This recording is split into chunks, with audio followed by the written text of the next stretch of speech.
Bonjour à tous et bienvenue dans Ultra Distance, le podcast 100% ultra où nous partons à la rencontre d'hommes et de femmes qui repoussent les limites de l'endurance. On va se nourrir de ces expériences comme source d'inspiration et apprendre à se préparer au niveau physique, mental et nutrition pour affronter nos prochains défis. Ultra Distance, c'est un épisode par mois, tous les premiers lundis du mois. Je suis William.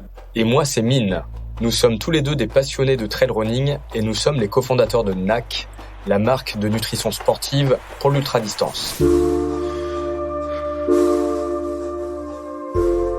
Bienvenue dans le 4e épisode du podcast. Dans cet épisode, nous avons le plaisir d'accueillir Gabriel Philippi.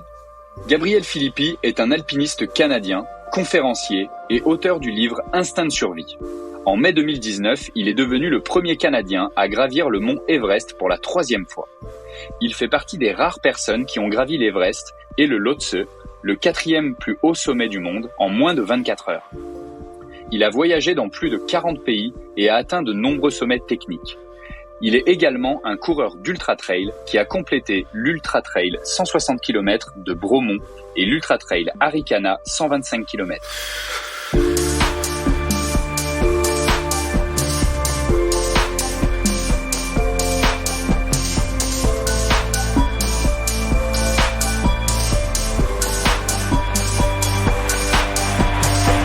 Je suis un gars de plein air, je suis un gars de sport, je suis un gars qui aime beaucoup la montagne, donc je fais de l'alpinisme depuis maintenant un peu plus de 25 ans. Puis à travers des années, d'autres sports se sont accrochés à ça, dont l'ultra trail, où j'ai découvert le plaisir d'aller courir en montagne, qui fait des beaux entraînements pour moi.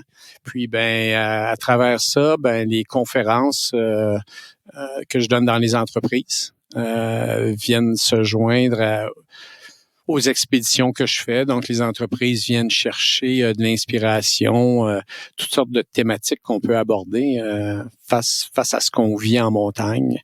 La résilience, le travail d'équipe, beaucoup de choses comme ça. Et puis, ça a amené à un livre, comme tu mentionnais. Donc, en gros, c'est à peu près ça. Là. C'est un gars multitâche. Alors moi, j'ai vraiment une question qui me mord les lèvres. C'est donc, on connaît Gabriel l'alpiniste, et le conférencier, mais qu'est-ce qui t'a amené à tout ça? C'est quoi ton parcours de vie qui t'a amené là où t'en es aujourd'hui? Ça a été des drôles de circonstances, en fait, parce que j'ai commencé l'alpinisme à l'âge de 35 ans. Donc, c'est pas venu très tôt. J'ai été, comme n'importe quel jeune Québécois de mon âge, à jouer au hockey l'hiver, puis au baseball l'été, puis sur le vélo à te promener avec tes copains. Donc, c'était ce que j'ai fait, mais à un certain moment donné, à 35 ans, je suis parti en voyage en Amérique du Sud. Puis, je suis allé visiter un volcan, en fait, qui avait fait éruption dans les années 80. Puis ce volcan-là avait tué 25 000 personnes durant la nuit. Il y a eu éruption, puis les gens dans les villages avoisinants, en bas du volcan, étaient pas sortis de la maison, même si l'alarme avait sonné. Parce que c'est une alarme qui sonnait tout le temps, puis c'était des fausses alertes. Donc, les gens étaient habitués, ils ont encore une fausse alerte, et ça avait tué près de 25 000 personnes.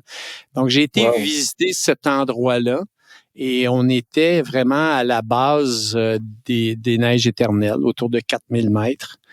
Et j'ai eu une envie de vouloir aller plus haut cette journée-là. Alors, j'ai achalé le guide pour pouvoir aller plus haut, puis il disait non, c'est une visite touristique, on arrête ici.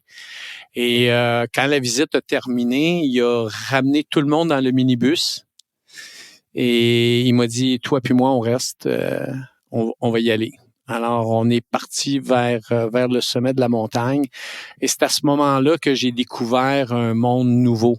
Tu sais, on est habitué à être au niveau de la mer, sur le plancher des vaches, à regarder les montagnes de haut. Et là, c'est l'inverse. T'es rendu très haut et tu vois en bas.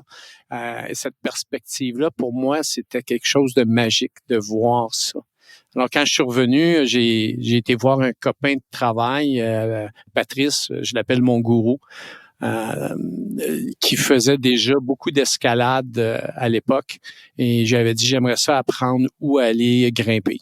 Et je dis toujours à la blague, on travaillait au gouvernement fédéral, les deux. C'était facile de prendre des congés ensemble, de changer nos horaires, puis de s'accommoder. Alors, j'ai commencé à grimper avec lui. Et dans les 6 premiers mois, j'ai fait d'escalade de rochers, d'escalade d'hiver, et ensuite j'ai été invité à partir sur le 5000 mètres, en fait 6962 mètres, qui est l'Aconcagua en Argentine. Donc, c'est comme ça que tout a débuté. Et je te dirais que la première journée où j'ai mis des varapes dans les pieds en escalade de rocher, j'ai compris qu'il y avait une passion qui venait de commencer. J'ai jamais fait demi-tour. Je me suis bouffé des livres, à lire des aventures d'explorateurs, de grimpeurs, toutes sortes d'histoires. C'est devenu une passion instantanée.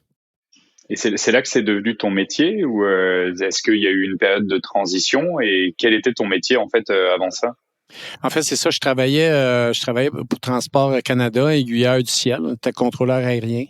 Et puis, c'était juste à travers nos journées de congé que j'allais grimper. Puis la transition s'est plus faite, je te dirais, je crois que c'est environ 10 ans plus tard, où j'ai quitté le boulot de contrôle aérien. J'étais rendu gestionnaire, en fait. Et puis, les événements Il y avait déjà une connexion au ciel à l'époque, quoi. Oui, exactement. C'est drôle que tu mentionnes ça parce que la première fois que je suis allé sur l'Everest en 2000, on avait le droit d'aller dans le cockpit. Puis j'avais été invité par le commandant de bord d'aller les rejoindre dans le cockpit. Et on était à une altitude de 30 000 pieds. Puis il dit, tu te rends compte, c'est l'altitude où tu étais. Nous, on est en avion à cette altitude. Alors, c'était... incroyable. Ouais. C'est incroyable. Donc là, si je comprends bien, donc tu as commencé à 35 ans, c'est parti d'un voyage que tu as fait dans un volcan où il y a eu une catastrophe terrible. Et puis là, tu as eu vraiment une expérience qui t'a dit, bon ben voilà, je vais me mettre à l'escalade, je vais me mettre à l'alpinisme. Et donc, tu es rentré au Québec. Tu as demandé donc à un ami de te former sur toutes les techniques d'escalade. Et puis 10 ans après, tu as changé de job pour faire ça, pour en faire ta vie. En fait, c'est les circonstances ont fait que lorsque j'ai quitté le boulot, j'ai eu des demandes de conférences en 2005, en fait. J'ai eu des demandes de conférences d'entreprise. Et ben là, je suis sauté dans le vide. Tout le monde me disait, t'es fou, t'as une stabilité financière, tu vas avoir un plan de pension du gouvernement, t'as des bonnes conditions de travail et tout. Et là, tu te balances dans le vide avec rien, plus de salaire, plus de plan de pension. Mais vous savez, comme moi, quand on a une passion, à un moment donné, on se dirige dedans, on fonce, on y croit, puis on sait pas où ça va aller, puis on veut pas le savoir. On sait on a l'énergie pour continuer, puis on sait que ça va bien aller, puis on sait qu'on va avancer dans tout ça. Et c'est ça que je trouve ultra inspirant, c'est de se rendre compte à quel point en fait c'est possible pour tout le monde en fait de trouver cette voie-là et de suivre cette passion, que ce soit dans l'entrepreneuriat, que ce soit dans une activité plus de passion et de loisir, mais c'est super inspirant de voir que c'est entre 35 et 45 ans grosso modo que ça a changé, quoi. Exactement. On peut pas le savoir tant qu'on va pas faire ce premier pas-là à l'extérieur de ce qu'on connaît.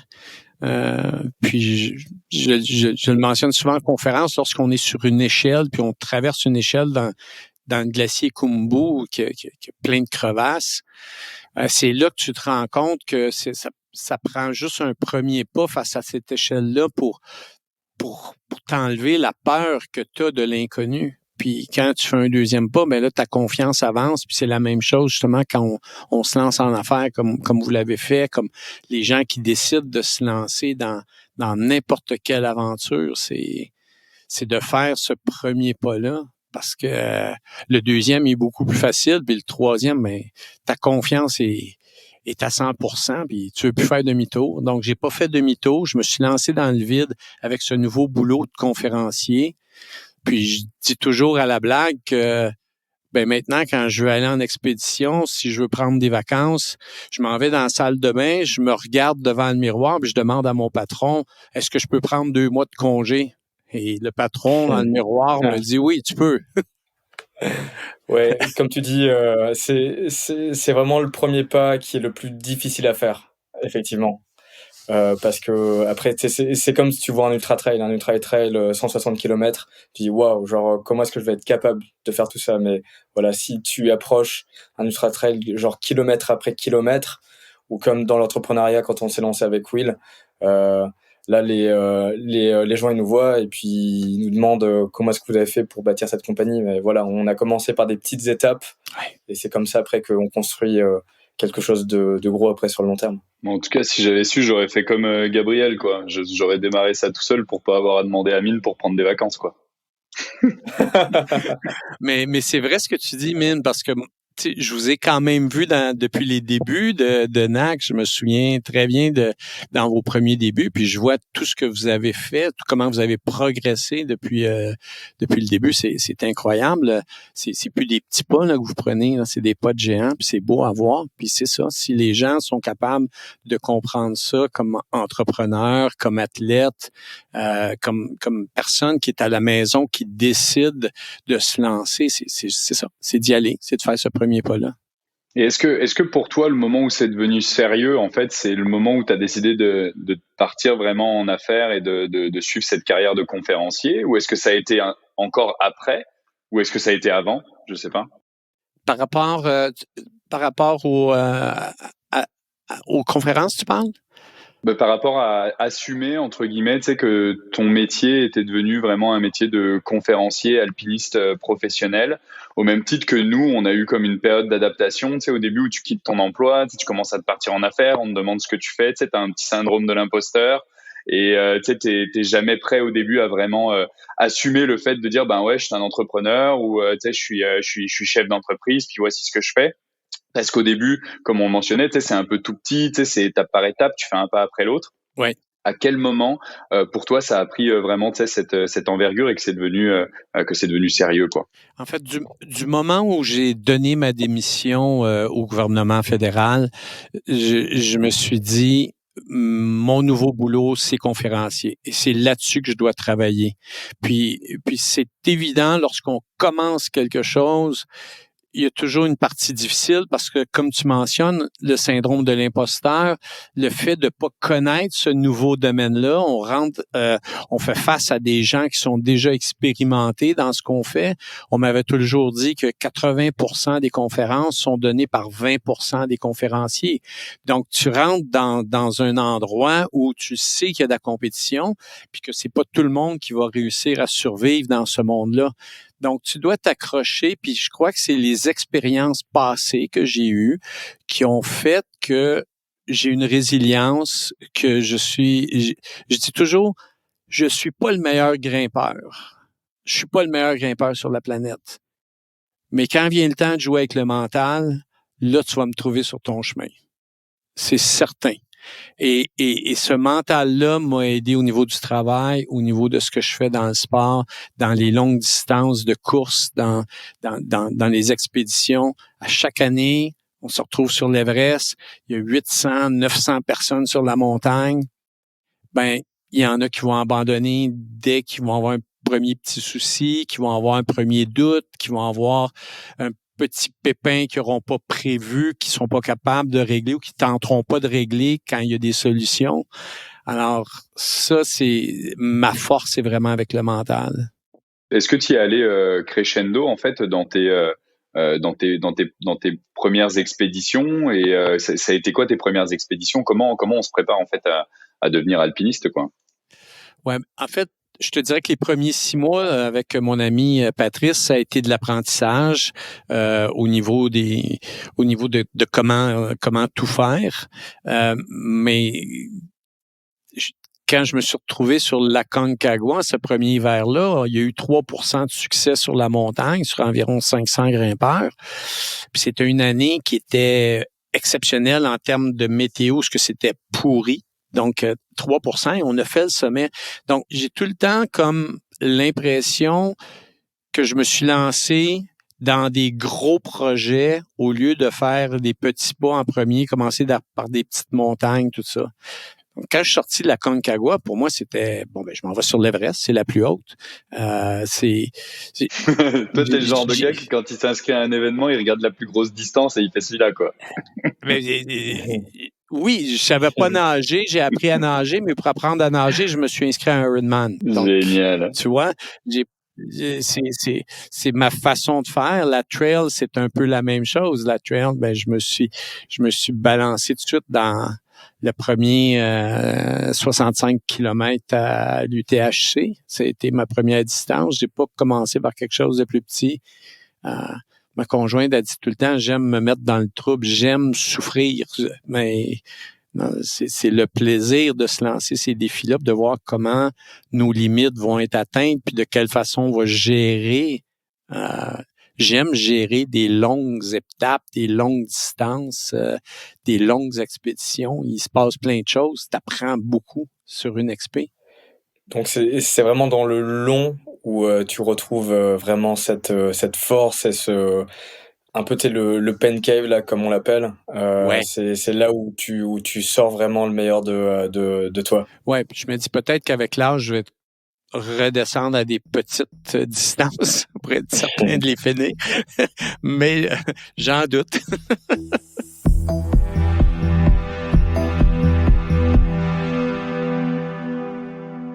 Donc, pour revenir à cet exploit-là, tu fais partie du cercle fermé de personnes qui ont gravi 2 sommets de plus de 8000 mètres en l'espace de 24 heures. Est-ce que tu peux nous expliquer comment tu t'es préparé à ça? En fait, ça devait pas arriver. Tu vois, c'est une autre chose. Je partais avec un copain à moi qui voulait faire un 8000 mètres et on avait pris un permis pour le Lhotse, qui est le 4e plus haut du monde à 8516 mètres. Et rendu au camp 2, en début d'expédition, mon copain a eu un problème de vision. La vision est venue brouiller et tout. Ça a mis fin à son expédition. Après qu'il ait vu rétinologue, ophtalmo et optométriste, là, on l'a envoyé à Katmandou. Et là, je me retrouvais avec encore 6 semaines de libre devant moi. Alors, j'ai appelé le fournisseur de service. J'ai dit, je veux un permis d'Everest. Je vais regarder le permis de Lhotse. Puis donne-moi le permis de Nuptse qui est juste à côté, qui est juste en bas du 8000 mètres. J'ai dit, je verrai qu'est-ce que je vais faire. Et j'ai parlé avec mon copain Sonam, qui est Sherpa avec moi.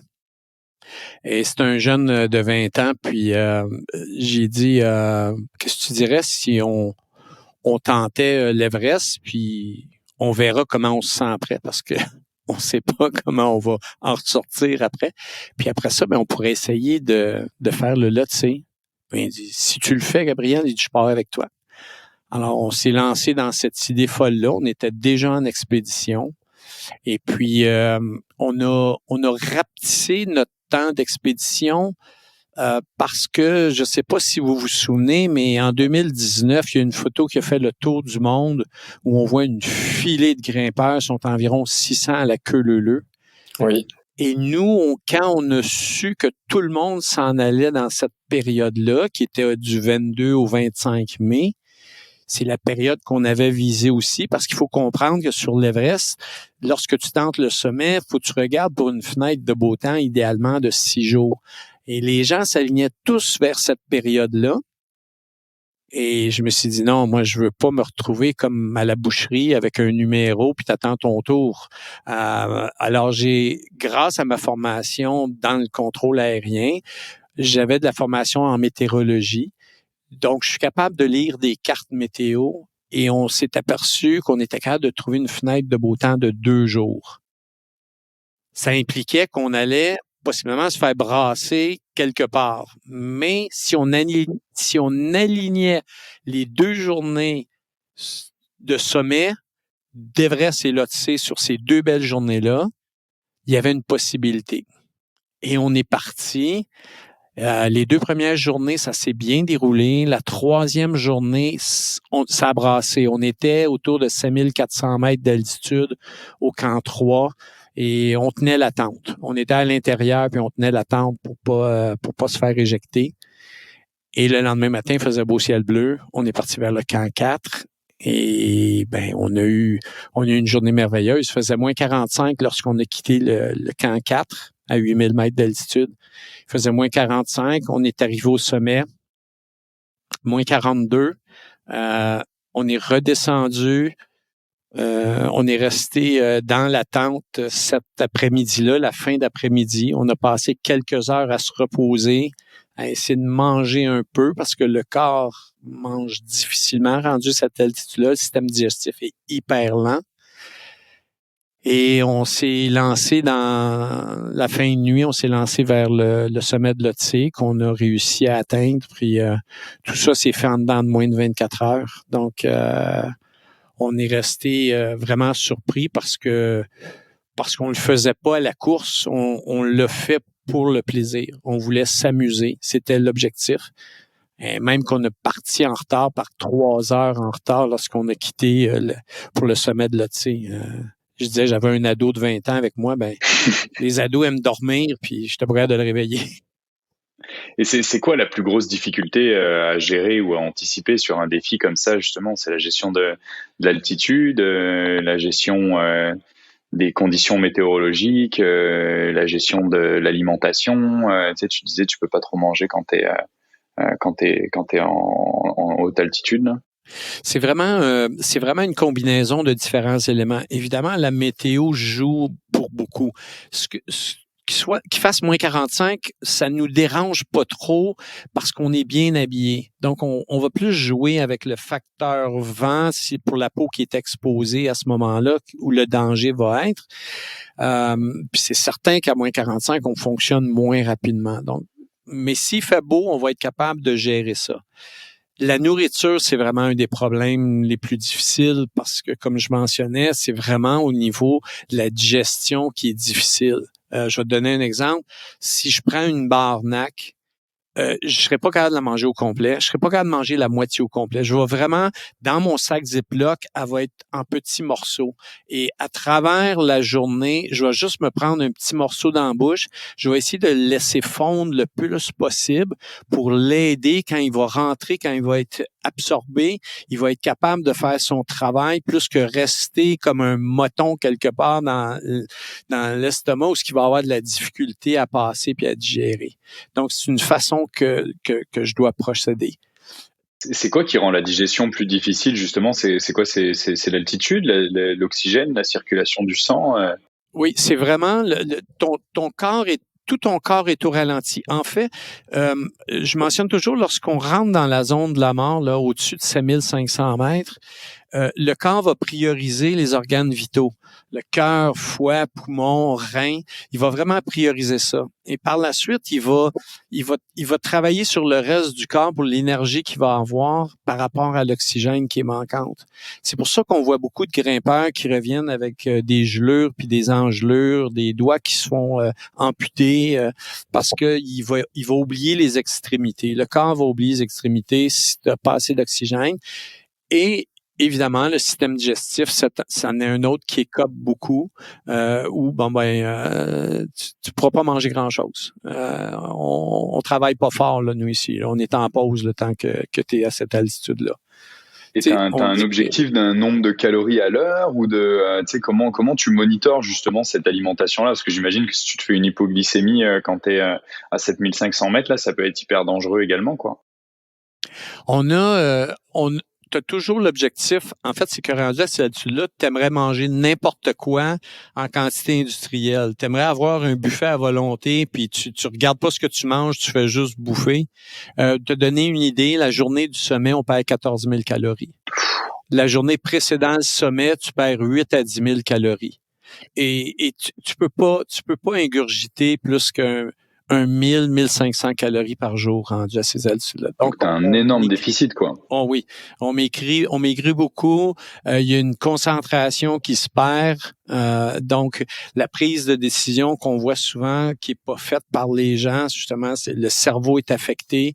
C'est pour ça que c'est important que ce que tu vas être capable de rentrer va être au moins quelque chose qui va être de l'énergie en bout de ligne, qui va être des protéines qui vont être capables, s'ils sont capables de passer à ce moment-là, sont hyper importantes. Hyper importantes. Qu'est-ce que tu vas manger justement pour avoir cet apport en protéines? Ben, tu vois, là, au mois de novembre dernier, je suis parti un mois au Népal. J'étais allé faire 3 cols autour de 6000 mètres et j'avais apporté vos gaufres et j'ai roulé sur vos gaufres et les petits sachets Brix de sirop d'érable. C'était vraiment pour moi là, ce qui était la combinaison idéale. Puis pour le voyage qui s'en vient, là, c'est la même chose. C'est sûr que tu voudrais prendre le shake de protéines puis être capable de le prendre au complet. Mais on dirait que ton système rendu là, c'est comme, prends ça mollo. Fais juste me donner une coupe de gorgée, là, puis tu prendras tes 2 autres gorgées tantôt. Mais c'est lent, lent à digérer. Donc, tu fonctionnes sur des sucres rapides beaucoup, beaucoup. Et donc j'imagine aussi que la préparation, est essentielle au niveau de la nutrition avant. Donc est-ce qu'il y a une prise de poids justement que tu fais avant pour, ingurgiter toutes les calories dont tu as besoin? Parce que tu perds énormément de poids au final. Oui. Est-ce qu'il y a une possibilité de t'entraîner à digérer plus facilement justement dans ce genre de conditions? Est-ce que tu fais des exercices en particulier? C'est pas vraiment possible parce qu'on est prêt de reproduire les conditions qu'on a en altitude. Euh, tes battements cardiaques juste au repos, ils sont déjà beaucoup plus élevés ici. Juste au repos, tu pourrais avoir des battements à 100, 110 au repos. Puis c'est le manque d'oxygène. Ici, à Montréal, je m'étais entraîné dans une pièce. J'avais un vélo stationnaire, puis je faisais des exercices justement là, à l'effort, programmés là, sur un ordinateur. Puis je baissais le taux d'oxygène dans la pièce, donc qui reproduisait le manque d'oxygène. Donc je me retrouvais dans cette pièce-là avec 50%, 60% de l'oxygène qui donnait, admettons, l'équivalent de 6000 mètres d'altitude. Et là, je m'entraînais dans cette pièce-là pendant 1h30, 2 heures parfois. Et là, on voyait comment la saturation en oxygène était beaucoup plus basse. Puis j'essayais de manger, j'essayais de boire, mais la seule chose que j'étais capable vraiment, c'était boire de l'eau. Puis si j'essayais de rajouter, admettons, un liquide protéiné, ben là, le corps, il me donnait un signal que non, t'es pas prêt pour ça encore. Donc ça prend beaucoup, beaucoup de temps. On n'est pas capable. Je te dirais, fais juste ici, on doit boire 4 à 6 litres d'eau par jour juste pour le transport d'oxygène en altitude. Donc, je te dis, essaye de boire 4 à 6 litres d'eau ici présentement au niveau de la mer de façon quotidienne, à tous les jours. Puis si on déroge de ça en altitude, ben là, c'est le mal aigu des montagnes qui se pointe, puis c'est l'édème pulmonaire qui se pointe, puis c'est l'édème cérébral, puis c'est la mort en bout de ligne. Donc, on peut pas prendre la journée où on se sent super bien en altitude. Si je me dis, je prends une pause de 4 litres d'eau par jour, ben, je vais me retrouver avec un mal de tête, je vais me retrouver en déficience. Donc, on peut pas le jouer, ce jeu-là. C'est énorme. Déjà 4 à 6 litres d'eau, comme tu dis, au niveau de la Terre, là, je pense qu'il n'y a pas beaucoup d'humains là, qui boivent autant. Là. Non. Puis tu vois, on le voit dans les trails, on doit boire, on doit s'alimenter, sinon, ben, on va avoir une panne à un moment donné. Le corps, à un moment donné, il va te dire, ben, c'est parce que là, tu as épuisé tes réserves. Si on le fait pas, c'est la même chose. T'sais, on est au niveau de la mer. Alors, imagine en altitude où ce que passer 7500 mètres d'altitude, il te reste 30% de l'oxygène que tu as ici. Alors, imagine le taux de difficulté à ton corps de tout gérer ça. C'est vraiment le plus gros des défis. Comment adapter ton corps avec le manque d'oxygène. Est-ce que tu peux nous parler, des moments, tu sais, difficiles? Donc là, tu es sur le sommet de l'Everest, donc tu es en train de le gravir. C'est quoi, mettons, les moments difficiles, tu sais, quand tu es dans le dur, et que tu sais, là, tu dois pousser tes limites, puis tu dois mettre un pas devant l'autre comme ça, là. Est-ce que tu peux nous parler de ces moments? Qu'est-ce qui, tourne dans ta tête? À quoi tu penses? Et comment tu fais pour continuer à avancer? Le plus difficile, je te dirais, c'est lorsqu'il y a des journées où tu dois absolument te rendre, par exemple, au camp 4, parce que dans la poussée du sommet, il faut comprendre que dès que tu t'en vas en poussée sommitale, puis tu arrives au camp 4, il n'y a plus de point, c'est un point de non-retour. Si tu n'es pas capable de faire le sommet, puis tu dis, je vais juste me reposer une journée, tu peux pas. Il faut que tu reviennes au camp de base, tu recharges les batteries pour un 5 à 7 jours avant de pouvoir faire une autre tentative. Et là, c'est le temps qui joue contre toi, parce que la saison dure 2 mois. Et si tu es en fin de saison, la mousson se pointe. Si la mousson se pointe, donc les conditions météorologiques sont plus là et c'est terminé. Donc, quand tu es dans une poussée sommitale, tu as une journée qui est vraiment pas jolie, c'est pas beau, mais il faut que tu te rendes. Et là, tu sais que tu es en train de brûler des cartouches que tu vas avoir besoin le lendemain. Et ça peut commencer à te jouer sur le mental, te dire, OK, je vais peut-être me rendre au camp 4 ce soir, mais il faut comprendre que lorsque tu arrives au camp 4, en après-midi, souvent vers les 5-6 heures, tu repars tout de suite le soir vers 9-10 heures. Donc, tu n'as pas le temps de faire une recharge d'énergie pendant longtemps parce que là, tu dois partir ce soir-là pour être au sommet lorsque le soleil se lève le lendemain matin, près de peut-être une couple d'heures après le soleil, soit levé, peu importe, mais tu peux pas dire je vais prendre une nuit de 6 à 8 heures au camp 4. Tu es là pour seulement quelques heures. Donc, tu vois l'énergie d'avoir perdu 8-10 000 calories, tu arrives pour un repos, tu vas essayer de t'hydrater le plus possible. Si tu es capable de manger un petit peu, c'est là que tu en profites. Et tu remets les crampons d'un pied, puis tu remets le harnais, puis tu es reparti pour le sommet où ce que tu vas perdre un autre 14 000 cette journée. Donc, tout ça fait que c'est des moments où tu vois beaucoup de gens qui ne tiendront pas le coup mentalement. Wow. Et qu'est-ce que tu te dis donc là dans ces moments-là? T'es encore dans la nuit, tu dois gravir le sommet. Quand tu es dans le feu de l'action là, qu'est-ce qui te permet d'avancer? Ou est-ce que tu as un why, mettons, tu es dans ces moments difficiles qui te dit genre pourquoi est-ce que je fais ça? Genre qu'est-ce qui va me pousser à aller atteindre mon objectif? Habituellement, là, je te dirais, en fait, tout le temps, j'ai tout le temps un why, j'ai tout le temps une raison pourquoi je le fais. Est-ce que je suis là pour une fondation? Est-ce que je suis là pour un truc très, très précis? Alors, je reviens à la base dans le sens où qu'est-ce qui a fait que je suis parti? Qu'est-ce qui a fait que j'ai commencé à m'entraîner pour me retrouver où je suis présentement? C'était quoi la bougie d'allumage au départ? Puis c'était pas ce qui s'est passé hier ou ce qui se passe présentement qui doit être important. C'est de revenir à lorsque j'ai décidé de m'embarquer là-dedans, c'était quoi les raisons? Et est-ce qu'elles sont encore valables présentement, ces raisons-là? Et la réponse est toujours oui.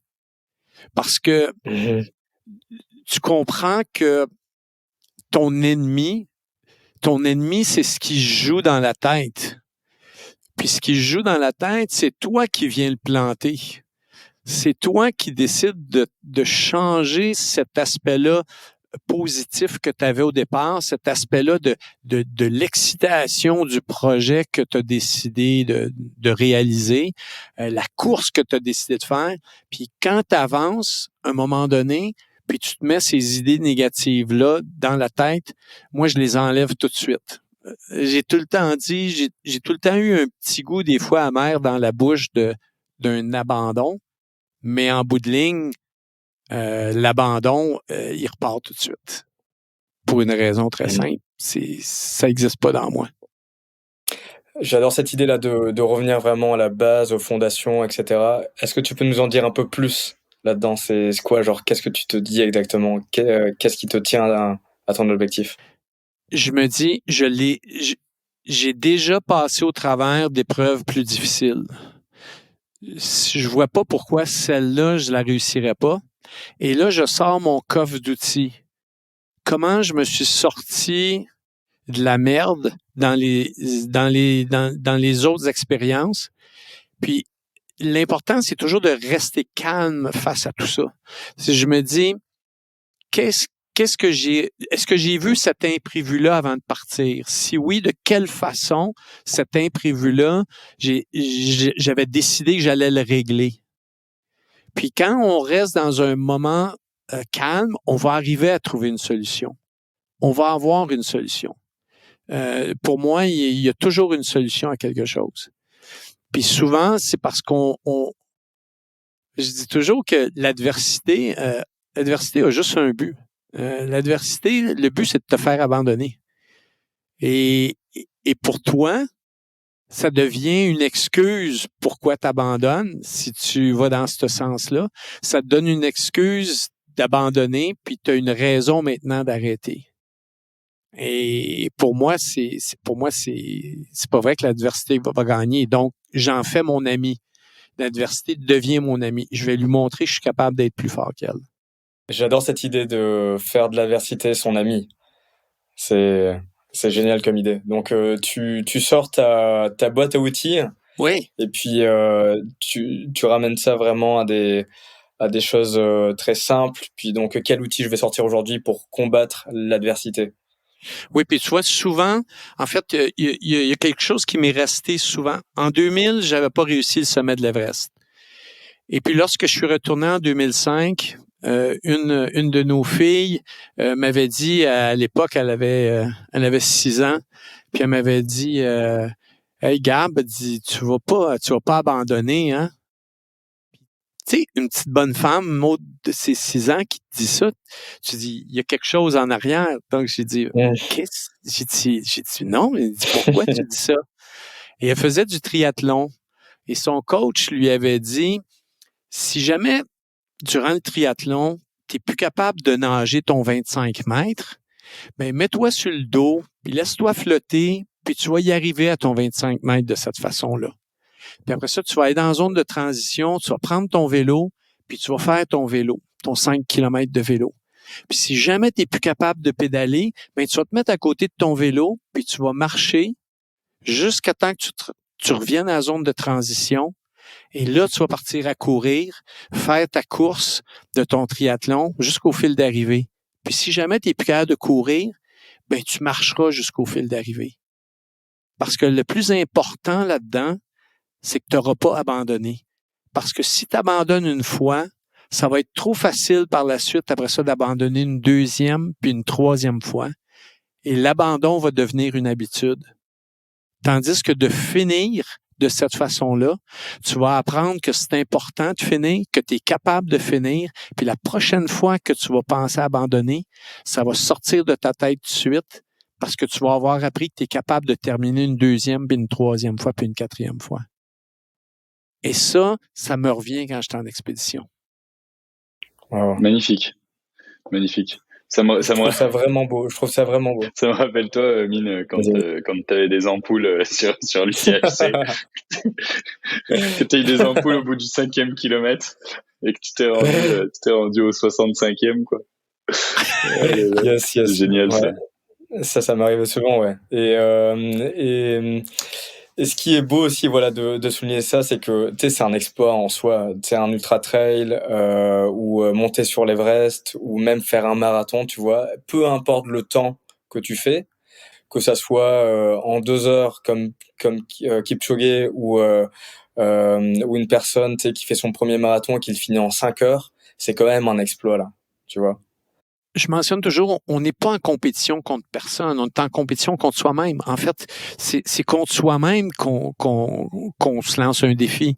C'est les podiums, oui, c'est pour les gens doués, les gens talentueux, les gens qui vont avoir du temps pour s'entraîner comme des fous, qui ont une génétique, tout ça. C'est parfait, puis c'est des exemples, puis c'est de l'inspiration, ces gens-là. Mais la personne qui est chez elle, qui décide de se lancer pour une première fois, à faire un 5 km, à faire un trail pour la première fois, c'est le plaisir, la satisfaction, la fierté de l'avoir fait, de s'être lancé le défi puis d'avoir pris le départ. C'est ça qui est important. Alors Will, il a une conception parce que Will, il se pousse vraiment très très fort.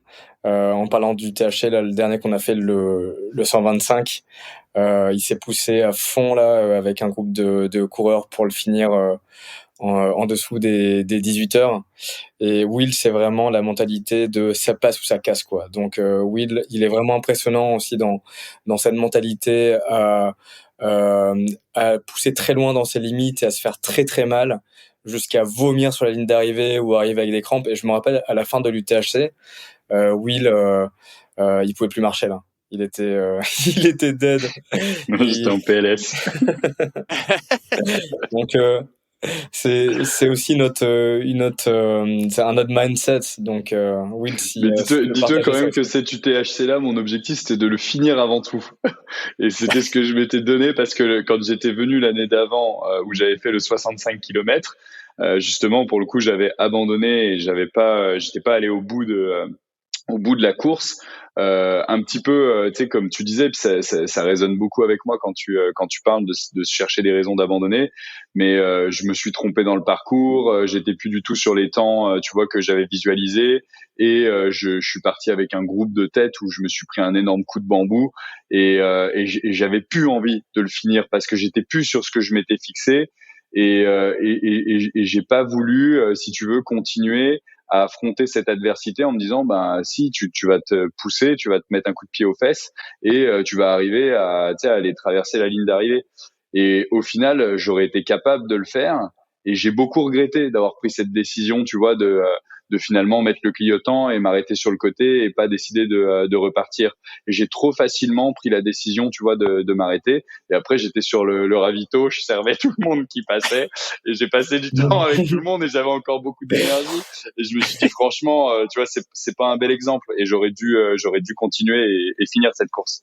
Mais tu vois, Will, Will, tu vois, on appelle ça de l'expérience. C'est pour ça que chaque événement, chaque course qu'on fait, chaque ascension qu'on fait, quand on prend le départ, c'est une nouvelle aventure, c'est une nouvelle expérience, puis c'est un nouvel outil dans ton bagage.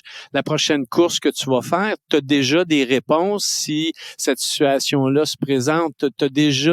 Tu sais déjà encore plus comment tu vas réagir. Donc, tu sais, ça fait partie, moi, je mentionne souvent, c'est dans les montagnes où j'ai pas réussi les sommets, c'est là que j'ai eu les plus belles leçons qui m'ont été, que j'ai apprises, qui m'ont permis à aujourd'hui d'être encore meilleur. C'est pas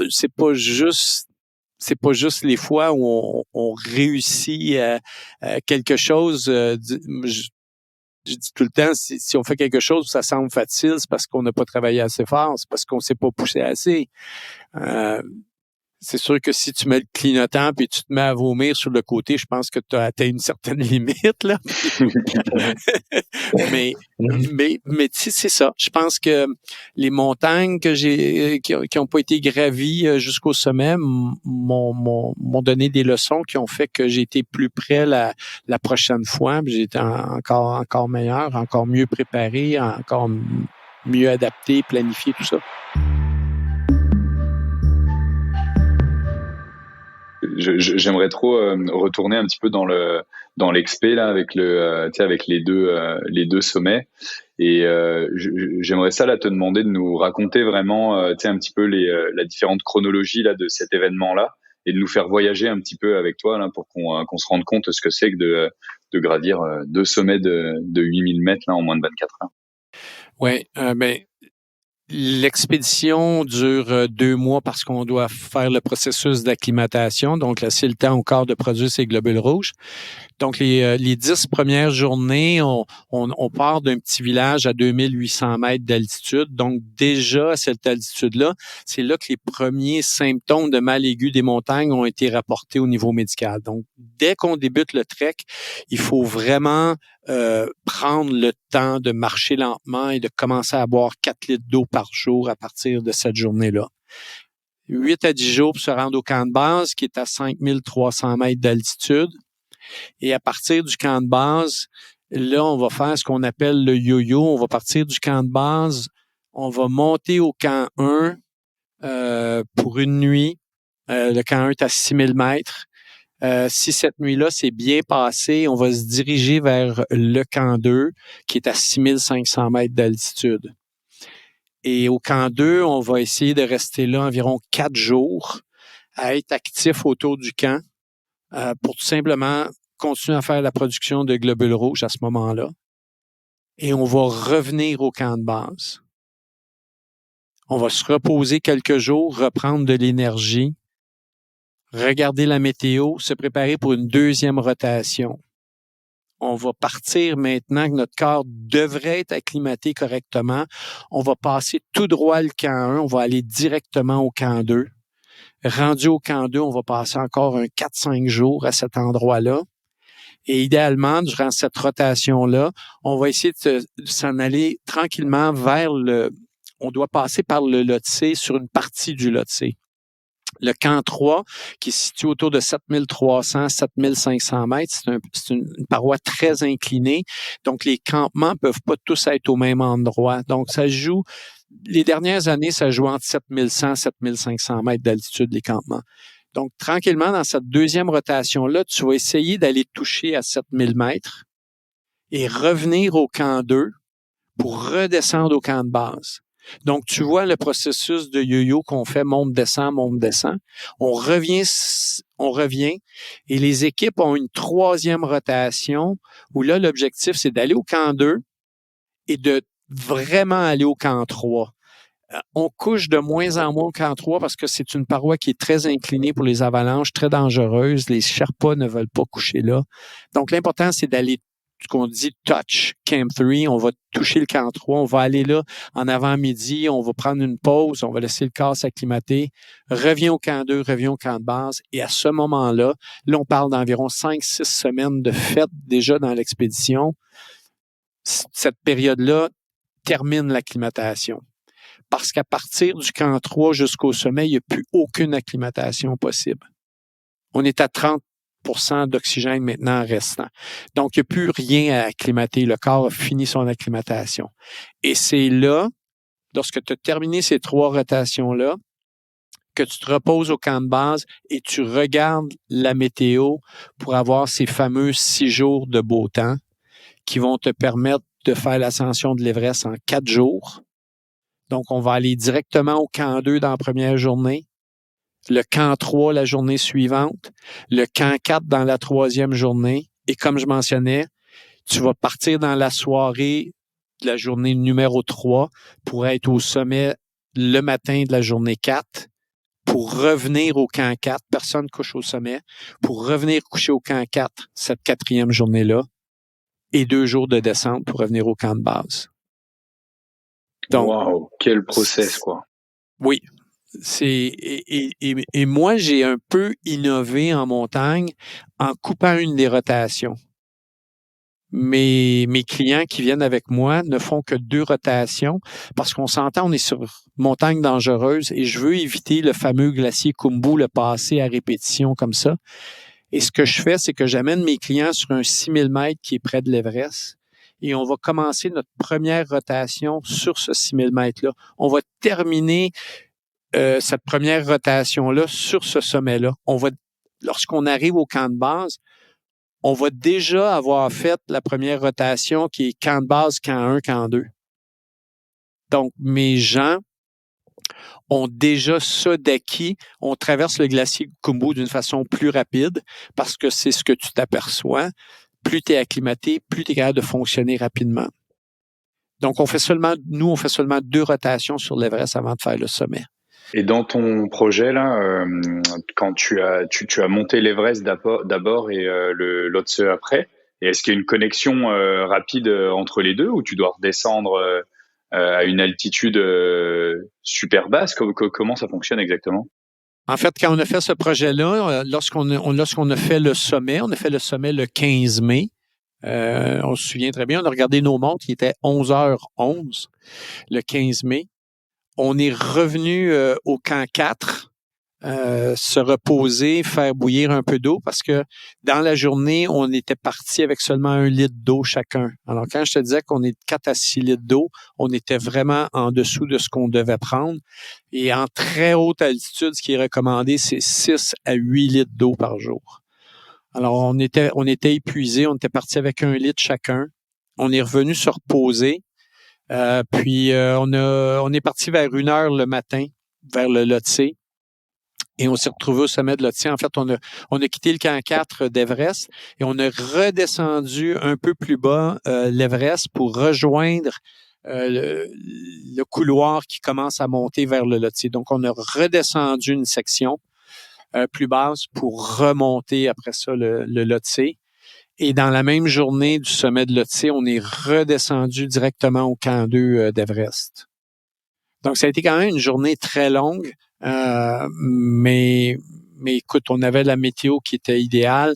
On n'avait pas de trafic pour nous ralentir. Et puis, le lendemain, on a fait camp 2, camp de base pour terminer l'expédition. Et sur la gestion de l'eau, là, tu mentionnes que vous étiez seulement avec 1 litre d'eau. Est-ce que c'était volontaire? Est-ce que c'était stratégique? Ou est-ce que vous vous êtes retrouvé malencontreusement dans cette situation-là?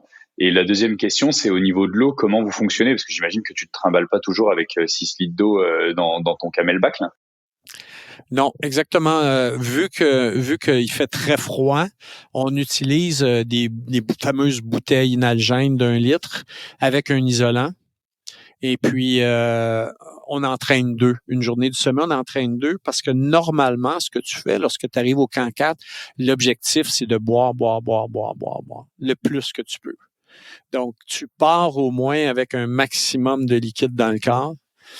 Puis, tu pars avec les 2 litres et lorsque tu reviens au camp 4, ben là, c'est de refaire le processus. C'est sûr qu'on traîne pas d'eau, on doit faire fondre la neige. Et ça, c'est un autre défi parce que à 8000 mètres d'altitude, ça va te prendre 1 heure pour produire 1 litre d'eau. De faire fondre la neige. Alors, tu es devant un petit réchaud à regarder ta neige fondre, à rajouter de la neige puis de la glace, et ça prend 1 heure avant que tu sois capable d'avoir 1 litre. Donc, tu t'imagines tu es 2 personnes, tu dis 4 litres chacun, ben c'est 8 heures juste à être devant un petit réchaud, à regarder le réchaud, puis à regarder de la neige fondre. Puis, donc, la volonté d'être devant un réchaud de 8 heures n'est pas là. La volonté de grimper est là. Alors, non, merci le réchaud. J'ai 1 litre, je pars avec ça, puis je vais me débrouiller avec le reste. Tu comprends? Lorsqu'on est revenu au camp 4, mon ado s'est couché, puis je me suis mis sur le réchaud, puis j'ai tout simplement fait 1 litre chacun, puis on est reparti pour le Lhotse. Donc, on a pris 4 litres au total pendant les 2 jours, 2 litres chacun. Donc, ouais. Tellement que, un petit fait cocasse, Sonam avait décidé de prendre une soupe ramen parce qu'on essaie d'avoir des trucs légers avec nous. Il avait apporté une soupe ramen. Il voulait manger une soupe ramen. Puis, tellement paresseux qu'il a mangé les nouilles sèches au lieu de les mettre dans une tasse avec de l'eau. Il les a juste mangées comme ça, d'une façon... Oui.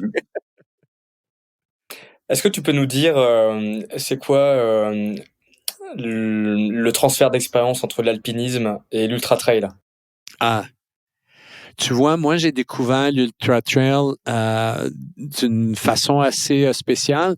C'était au Canada Men. En fait, quand je me suis entraîné pour le Canada Men à Mégantic, ben là, il y a une section course qui est en montagne. Moi aussi, c'est comme ça que je l'ai découvert, l'Ultra Trail. Alors, on va éviter les gens avant de faire un Ultra Trail d'aller faire le Canada Man. C'est clair. C'est les nageurs. Oui. Ben ça demandait de l'entraînement en montagne. Je suis né à Mégantic, donc j'ai été faire des petites sorties voir ma mère, puis j'allais courir un peu en montagne au Mont-Saint-Joseph. Puis j'ai adoré la course en montagne, qui était très très différente de courir sur du pavé. Et là, ben comme North Face commandite le UTHC. Comme je suis athlète dans l'équipe canadienne North Face, ben j'ai eu une porte d'entrée pour faire un premier UTHC. Ça a connecté comme ça.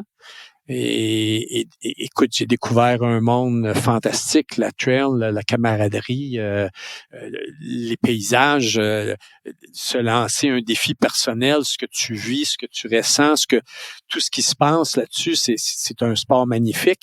Et pour moi, comme grimpeur, c'est un entraînement. C'est un entraînement parce qu'on travaille les mêmes muscles qu'on va faire en montagne. On monte, on descend. On travaille du cardio, c'est les mêmes muscles au niveau des jambes. Le mental est travaillé pendant de longues heures quand tu fais des courses. C'est la même chose en montagne. Tu dois gérer ta nourriture, tu dois gérer tes vêtements, tu dois gérer la météo. Les parallèles sont là. Pour moi, ça a été une découverte fantastique, le trail. Alors, quand je vais faire des ultra-trails, pour moi, c'est de l'entraînement. Quand je vais courir en trail, c'est de l'entraînement par rapport aux montagnes. C'est deux mondes pour moi maintenant qui sont indissociables. Wow.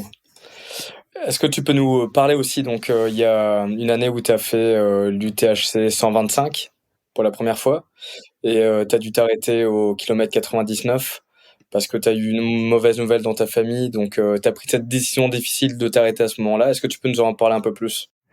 Oui. Parce que tu l'as fait après l'année suivante. Ouais, je me souviens très bien, c'était le vendredi après-midi, la veille du départ, puis j'ai eu un téléphone qui m'a tout simplement bouleversé, puis j'étais seul à penser qu'est-ce que j'allais faire, puis la journée du trail, c'était la fête de ma petite fille. Et je lui avais dit, ben, papy va courir pour toi cette journée-là. Papy va t'amener avec lui jusqu'au fil d'arrivée. Et pour moi, c'était important. C'était ma raison. Je voulais courir avec ma petite fille dans ma tête, puis c'était sa fête. Puis et j'avais aussi Michel Kennel, qui était la personne qui s'occupait de ma logistique pour le UTHC, qui était descendu de Québec, qui avait tout planifié.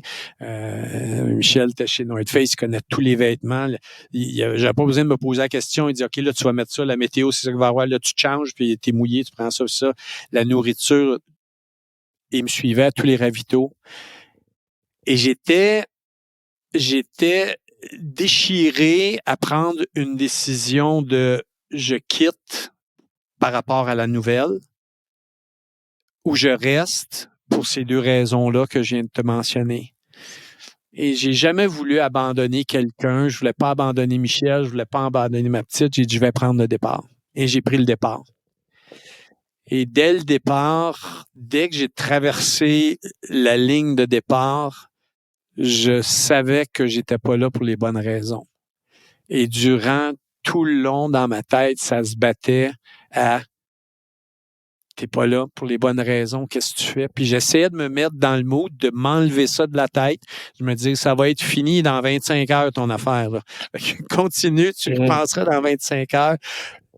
Cours, amuse-toi. Et j'étais pas capable. Puis à un moment donné, j'ai rencontré durant la période de soirée ou de nuit, il y avait deux personnes qui étaient dans le milieu du bois avec un petit feu de camp. C'était deux personnes de l'équipe médicale qui étaient là. Et puis moi, je marchais. J'avais comme pris la décision que j'arrêtais. Et je marchais. Puis là, ils commencent à m'encourager. Puis tu sais comment ils sont, tu sais, ils veulent que tu continues, ils vont reste à côté du feu avec nous pendant 5 minutes, on va te donner quelque chose. Et puis il était très très très gentil, puis je leur ai dit écoutez les gars, j'ai pris ma décision, j'arrête.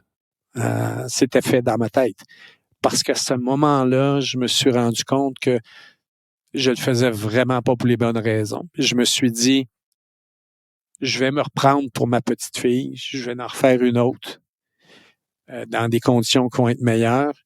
Puis j'ai dit, Michel, je connais Michel. Michel, finalement, c'est un bon gars, puis il va être le premier à me dire, ben pourquoi tu as pris le départ? Mais en dedans de moi, c'était une déception de lâcher ces gens-là. Puis évidemment, Michel me l'a dit, Gabriel, je sais pas comment tu as fait quand même pour tenir 99 km. Là. Tu sais, pour moi, ça a été, ben c'est ça. C'était une autre expérience qui a dit, ben oui, quand tu fais quelque chose, fais-le pour les bonnes raisons, puis reprends-toi par après. C'est comme la montagne. La montagne, ça fait des millions d'années, elle bouge pas, la montagne. Ben, tu reviendras. Ben, les courses de trail, à ce que je sache, il va en avoir encore l'année prochaine, puis l'année d'après, puis donc on apprend toujours de la vie. On apprend toujours. La vie nous surprend tout le temps. On pense qu'on contrôle un aspect. On pense que, tu sais, j'ai toujours les expéditions, on a une expérience. Il y a des imprévus qu'on se dit, si ça arrive, je vais faire ça. Si ça arrive, je vais faire ça. Mais il y a toujours un imprévu. Ouais. 2013, il y a eu les talibans qui sont venus nous attaquer et assassiner des gens. Jamais, comme grimpeur, sur ta liste, talibans, oui ou non. Mais maintenant, je l'ai sur ma liste. En 2015, ça a été un tremblement de terre durant l'expédition qui a tué 20 personnes au camp de base, qui a tué 9000 personnes au Népal. J'avais pas de tremblement de terre. Il y a toujours des imprévus dans ce qu'on fait, puis c'est là qu'on grandit dans ce qu'on fait. Peu importe le sport, peu importe le boulot qu'on fait, c'est quand il nous arrive des pépins comme ça, c'est là qu'on va grandir. C'est là qu'on va devenir meilleur puis plus fort. Fait qu'il faut le voir de cette façon-là. Puis c'est comme ça que je l'ai vu, ce trail-là, à la fin. Il n'y avait pas de déception en bout de ligne. Il y avait juste des apprentissages. On peut faire un gros parallèle, oui, là, avec l'entrepreneuriat aussi. On apprend énormément des défaites et des erreurs. Et le plus important, c'est comment après tu rebondis après ces imprévus-là et comment est-ce que tu en ressors plus fort. Exactement. Et après en avoir retiré toutes les leçons. Oui. Et Gab, t'as parlé de beaucoup d'événements difficiles, tu dis maintenant, tu vois, t'as certains événements imprévus qui sont sur ta liste, mais est-ce qu'il y a des choses qui peuvent te traumatiser, dans des événements qui te sont arrivés et qui peuvent rendre la récupération, outre la récupération musculaire et physique, mais la récupération mentale d'un défi comme ça plus difficile? Mais tu vois, si je prends justement l'attaque des talibans, la récupération a été difficile parce que toi, tu survis à un événement où d'autres ont été tués, donc t'as le syndrome de la culpabilité, de t'en être sorti. Pourquoi eux sont décédés puis pas moi? Puis tu te retrouves avec un syndrome de stress post-traumatique aussi parce que les images te reviennent en boucle, les cauchemars sont présents, le tremblement de terre, c'est la même chose. Je veux dire, moi, j'ai réussi à m'en sortir, à me sauver, à me cacher lorsque tout ça est passé. Je me suis caché derrière une roche, mais quand je me suis mis à sauver des vies, il y a des gens qui sont décédés dans mes bras parce qu'on savait qu'ils étaient à leur dernier moment. Puis je me suis dit, la famille est pas autour. Tu veux pas mourir seul. Donc, j'ai assisté des gens dans la mort cette journée-là.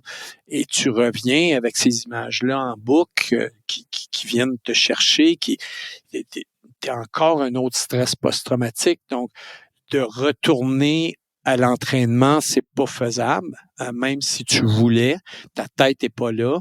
Donc, c'est là que tu as vraiment besoin. Oui, les amis sont là pour écouter, mais à ce stade-là, tu as vraiment besoin d'une aide psychologique. Moi, je suis chanceux parce que j'ai ami psychologue sportif à côté de moi, Sylvain, qui était psychologue pour le Canadien de Montréal. C'est un bon ami. Puis Sylvain m'a aidé à passer au travers ces stress post-traumatiques-là. Puis encore une fois, c'est que le dernier stress post-traumatique que j'ai eu, celui-là, c'était le 3e lorsqu'il est arrivé le tremblement de terre. Ma conjointe, elle avait vu les images à la télé pendant des jours, ce qui montrait au Népal ce qui s'était passé. Et elle, sa crainte, c'était que j'allais revenir encore plus, excuse l'expression, mais plus fucké que les 2 premières fois. Et au contraire, parce que l'expérience des autres stress post-traumatiques a fait que j'avais des mécanismes de défense maintenant que j'ai appliqués, qui a été beaucoup plus facile. Donc, ça a été plus facile pour moi de revenir ici, ça a été plus facile d'en parler, puis plus facile de me remettre à l'entraînement, puis d'avoir un focus beaucoup plus vers sur OK, maintenant je m'aligne de quelle façon, tu sais. Mais oui, je pense que chaque expérience qu'on a nous transforme, nous change. Puis l'important, c'est d'être capable de savoir comment les gérer. Puis si on est vraiment les gérer tout seul, ça prend de l'aide à ce moment-là. Et pour parler un petit peu de la suite, c'est quoi le prochain gros projet? Ben là, tu vois, je pars vendredi, donc c'est un retour vers l'Everest avec des clients. Tu sais, avec tout ce qui s'est passé, la pandémie, moi, durant les deux années de pandémie, je ne suis pas sorti même du Québec. J'ai pas été ailleurs que je suis resté. J'ai voulu faire attention. Chez nous, dans la famille, il y en a 3 qui sont dans le domaine de la santé. C'était pas le temps de commencer à infecter quelqu'un où on a besoin de bras à l'hôpital là, au niveau médical. Alors, je me suis tenu tranquille, je suis resté au Québec. Jusqu'au mois de novembre, je suis parti un mois. J'ai dit à ma conjointe, là, j'ai besoin d'air, j'ai besoin d'oxygène, j'ai besoin de montagne. Je suis parti un mois au Népal. Et la région de l'Everest, les gens sont vaccinés, double vaccinés à 99%. Donc, ça a été un voyage sécuritaire. Et puis, ben là, je me suis dit, OK, on repart. Donc, je pars cette semaine pour le Népal. Il y a des gens qui viennent faire la randonnée avec moi, puis il y a des gens qui viennent faire l'ascension d'Everest. Donc, je vais les aider avec toute la stratégie et tout ça. Et puis, ben, on verra s'il y a un projet spécial qui découle de ça, puis vous le direz au retour. Puis mettons si si on veut venir faire l'Everest, tu vois, avec toi ou t'accompagner sur une de ces expéditions-là, faut prévoir combien de temps pour pouvoir faire ça? Parce que tu as parlé de tout ce système, tu sais, d'acclimatation et d'étapes. Et puis comment on prend contact avec toi pour pouvoir faire une telle expérience? En fait, tu vois, pour les gens qui veulent faire la randonnée qui va jusqu'au camp de base Everest, qui est quand même un beau trek, je veux dire, tu es entouré de 4, 5, 6, 7, 8 000 mètres, les montagnes autour de toi. C'est un beau trek, il n'y a rien de technique jusqu'au camp de base. Et puis ça, c'est un voyage de 3 semaines. Là. Montréal-Montréal, c'est un voyage de 3 semaines. Quelqu'un qui veut faire la boucle, où tu passes un col, puis tu redescends pas par le même chemin que tu as fait, c'est un 24-25 jours pour ces gens-là. Les gens qui veulent faire l'Everest, ben là, on parle de 2 mois. Il faut vraiment que tu planifies les mois de avril et mai. C'est la saison de l'Everest, c'est avril et mai. Idéalement, comme tu vois, on a fait le sommet le 15 mai, donc tu peux revenir peut-être un petit peu plus tôt, mais ça prend des conditions météo idéales et une acclimatation idéale. Mais les clients doivent prévoir 2 mois d'expédition, avril et mai. Puis les gens qui me contactent, ben c'est parce qu'ils ont lu mon livre, c'est parce qu'ils m'ont vu en conférence, ils ont été inspirés. C'est un défi, ce qu'on voit beaucoup. Il y a des gens, c'est leur défi parce que lorsqu'ils étaient jeunes, ils ont vu des films, ils ont lu à l'école, ça a fait partie d'un sujet à l'école. Ou ben c'est des gens un peu, je dirais comme vous, là, c'est des types A, là, c'est des achievers, c'est des gens qui ont bien réussi en affaires, puis là, ben, ils cherchent un défi sportif. Puis c'est ce qu'on voit beaucoup, là, ces temps-ci. C'est des gens qui ont cette personnalité-là de vouloir relever un défi. Quand ils l'ont relevé au niveau du boulot, au niveau de leur entreprise, un VP de compagnie, peu importe. Mais maintenant, on cherche un défi sportif. Et on le voit aussi en trail. On le voit, il y en a qui se lancent des défis de cette façon-là aussi. Et ben, les gens sont capables de me rejoindre via mon site web. Ils vont juste à googler mon nom, ils vont me trouver quelque part, ils vont trouver mes coordonnées, puis ils vont être capables de me rejoindre. Oui, sur gabrielphilippi.com, et on mettra le lien dans la description du podcast. Donc, tu as aussi écrit un livre qui est ultra inspirant, qui s'appelle Instinct de survie. Donc, on vous invite tous à l'acheter puis à le lire si vous êtes en manque d'inspiration. Ça va vous requinquer. Ouais. Je m'excuse de te couper, parce que tu parles du livre. Vas-y. Il faut absolument que je dise quelque chose, parce que là, le livre, si vous commencez à lire le livre et vous terminez un chapitre et c'est l'heure habituelle où vous vous couchez, couchez-vous. ouvrez pas le chapitre suivant pour lire 2-3 lignes, vous êtes reparti pour un autre bout.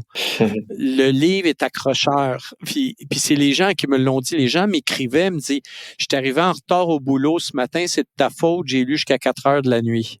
Alors, j'accepte pas ces excuses-là. Je ne prends pas de blâme si vous arrivez en retard au travail parce que vous n'êtes pas couché à votre heure. Alors, le livre accroche parce qu'il est bien écrit. Mon ami Brett, avec qui j'ai travaillé sur le bouquin, a fait un travail remarquable et la version originale est en anglais, justement.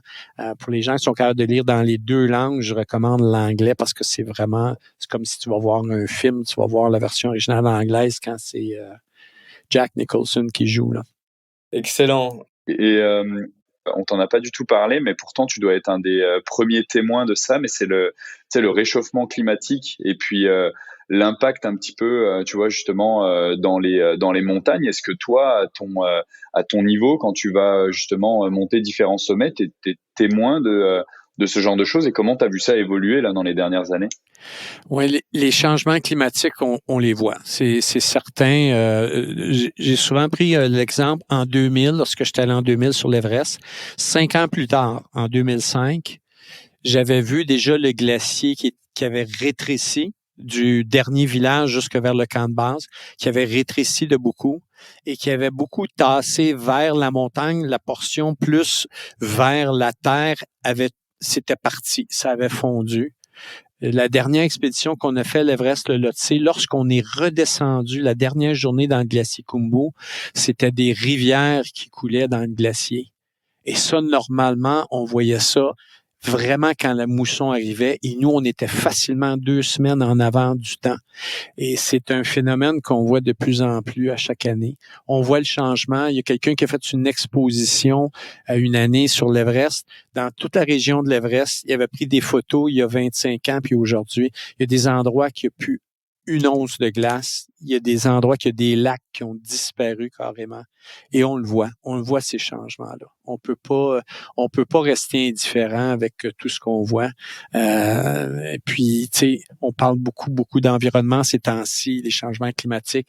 D'être carboneutre, c'est des objectifs qui sont là, puis qu'on a nous, puis que sur l'Everest, on le voit présentement, il y a des actions qui sont prises. Tous les déchets doivent être redescendus. Il y a de l'argent qui est donné aux Sherpas lorsqu'ils montent en montagne pour apporter de l'équipement.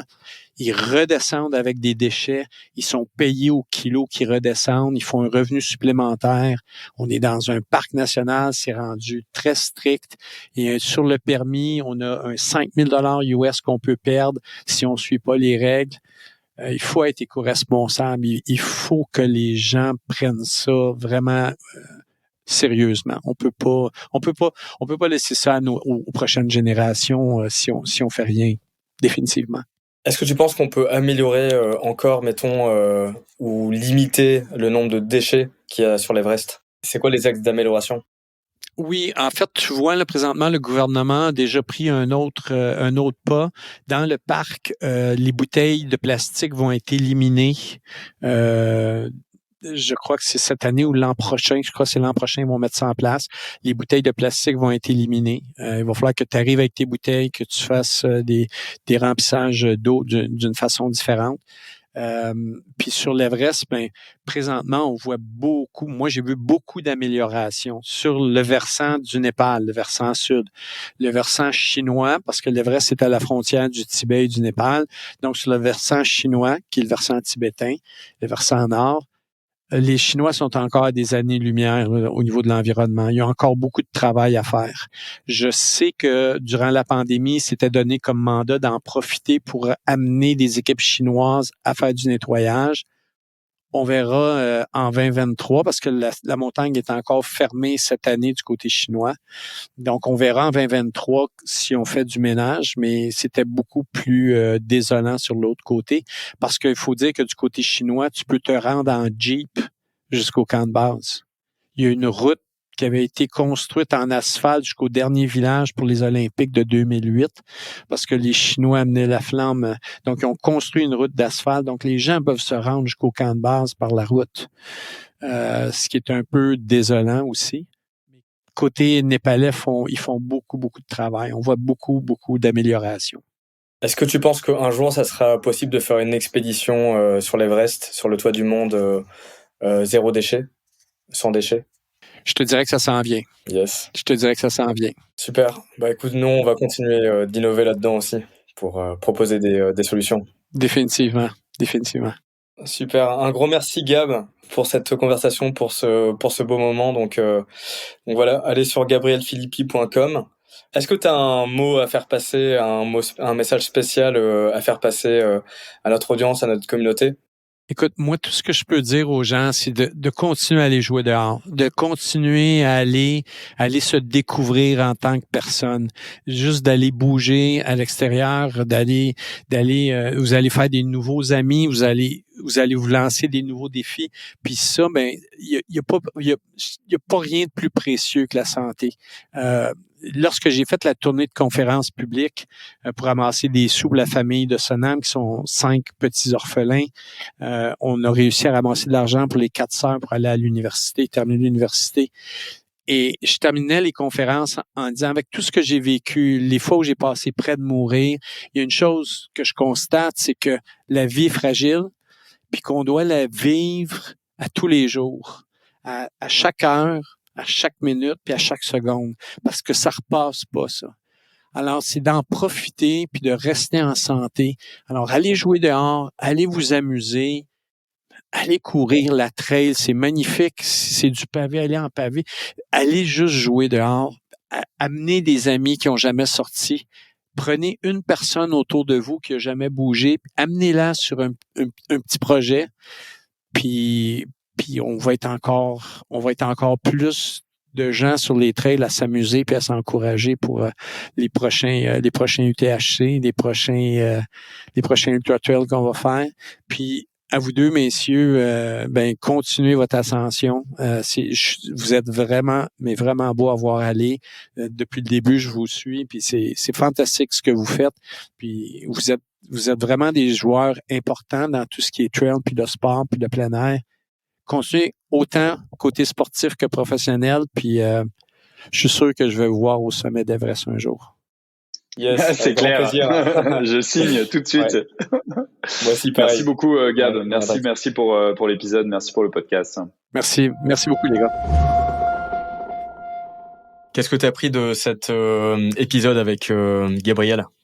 Quelle sagesse, ce Gabriel. C'est sûr que ça fait des années qu'on connaît Gabriel depuis nos débuts chez NAC, mais c'est vraiment une personne qui m'a toujours énormément inspiré par les défis qu'il est capable de se livrer à lui-même.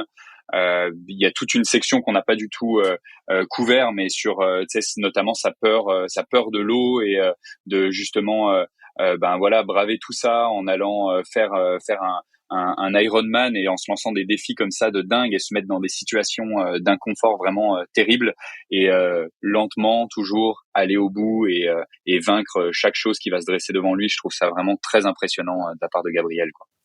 Moi, ce qui m'impressionne, Gabriel, c'est vraiment son optimisme. À chaque fois, on l'a vu dans les courses, que ça soit au Canadaman, que ça soit l'UTHC, il aborde à chaque fois chaque course avec le smile, avec le sourire vraiment grand. Puis il a une telle générosité. C'est un gars qui redonne beaucoup aussi. Et c'est vraiment marrant de voir son état d'esprit et qu'il a vraiment aidé à accomplir des choses hors du commun.